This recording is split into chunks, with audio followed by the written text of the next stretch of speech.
What if the greatest warrior in history was forced to commit the unthinkable? What if he had to raise his weapon, not against an enemy, but against his own mother and brothers? Parashurama did not hesitate. He struck them down without question. But why? What kind of act demands such a horrifying sacrifice? Was it blind obedience, or was there a greater truth behind his actions? Let's dive into the untold trial of Parashurama. The sky burned with the hues of dusk as Parashurama walked through the dense forests, his new weapon strapped to his back. The divine axe, bestowed upon him by none other than Lord Shiva himself, gleamed under the fading sunlight, pulsing with celestial energy. It was a gift, but also a responsibility, a weapon that would one day shape destiny itself. After days of travel, he finally reached the outskirts of his father's ashram. The scent of sacred fire filled the air, the soft murmur of Vedic chants drifting through the evening breeze. But something was different. Something felt off. Outside his hermitage, Sage Jamadagni sat before the sacred fire, performing an intense yajna. The air around him shimmered with divine energy, the rhythmic chanting of Vedic hymns blending with the crackling of the flames. This was no ordinary ritual. It was one that demanded absolute purity, unwavering focus, and the sacred elements to be in perfect harmony. As part of this sacred rite, his wife, Renuka, had gone to the river to fetch water, an act she performed with steadfast devotion every day. But today, something had changed. As she reached the riverbank, the golden hues of the sun reflected off the gentle waves, casting an ethereal glow upon the waters. It was then that she saw them, Vasu, a celestial being, a guardian of divine order, frolicking in the waters with his celestial consort.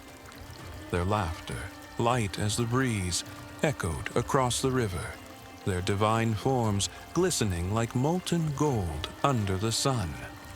For a brief moment, Renuka stood mesmerized. The sheer radiance of the celestial couple, the beauty of their unburdened joy, stirred something deep within her, a feeling she had never known before. It was not desire nor longing, but a fleeting admiration, an unspoken thought that flickered in her heart like a dying ember before vanishing into the wind. But the universe listens to everything, and so did Sage Jamadagni. When Renuka entered the front yard of the ashram, she found her husband staring at her, not with anger, but with an unreadable, piercing gaze. He had sensed it, that tiny, fleeting moment of wavering thought. The air grew heavy. The flames in the sacred fire flickered wildly, as if mirroring the turbulence within the sage. And then, in a voice as calm as it was terrifying, he spoke. "Renuka, you have faltered." The words struck like thunder. The sons of Jamadagni, seated nearby, exchanged uneasy glances. Surely their father did not mean, but he did. Turning to his elder son, the sage gave a command that shook the very foundations of Dharma itself. "Kill her." The elder sons' minds raced, their hearts pounded. To strike down their own mother. It was unthinkable. No Kshatriya warrior, no king, no demon had ever demanded such a thing. But their father was not just a man, he was a rishi, a sage whose words carried the weight of divine law. One by one, the brothers refused. They trembled before their father's gaze, but they could not raise their hands against their own mother. And then, from the forest, Jamadagni summoned the youngest, Parashurama. Jamadagni commanded Parashurama to kill his mother for the sin she had committed, and his 4 elder brothers for failing to obey his command. There was no hesitation in Parashurama's eyes, no fear, only clarity. He had spent years mastering discipline under Lord Shiva himself, and he understood something the others did not. Obedience to Dharma was absolute. The forest held its breath. The stars dimmed. The world itself seemed to shudder as Parashurama raised his divine axe. A single swing, a single moment, and the earth was stained with blood. Renuka's body collapsed to the ground, as did the bodies of the four brothers. The wind howled through the trees, mourning the loss of the purest of souls. Sage Jamadagni did not weep. He did not move. He merely watched. And then finally, he spoke once more. "You have proven your devotion, my son. Now ask for a boon, and it shall be granted." Parashurama's voice was steady. "If you are pleased, Father, then I ask only this. Restore my mother and my brothers to life. Let them remember nothing of this act." A deep silence followed. And then, with a mere closing of his eyes, the sage granted his son's wish. A surge of divine energy filled the air. The ashram shimmered with celestial light. The lifeless body of Renuka began to glow, her wounds vanishing as if time itself had unraveled its cruel touch. One by one, the fallen brothers stirred. Their eyes opened, unaware of what had transpired.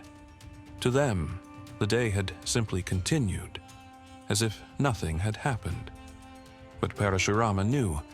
He had passed the test of obedience, but at what cost? He had seen the power of Dharma in its rawest form.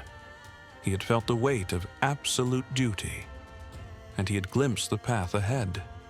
One filled with both divine purpose and an unrelenting storm of bloodshed. For this was only the beginning. But deep within, Parashurama knew something else, something that had allowed him to act without hesitation. He knew his father was capable of restoring life, and in his heart he believed in a greater truth. If something cannot be created, then it cannot truly be destroyed. With this unshaken belief, he obeyed his father. This was the trial that forged the warrior sage, the test that set him on the path of destiny. And soon, the world would come to know his name, not just as a son, not just as a sage, but as the warrior who would shake the very foundations of the earth. If you love such mythological stories, don't forget to like, share, and subscribe to Mahakatha and the Cosmic Chronicle. Stay tuned for more incredible legends from the vast world of mythology.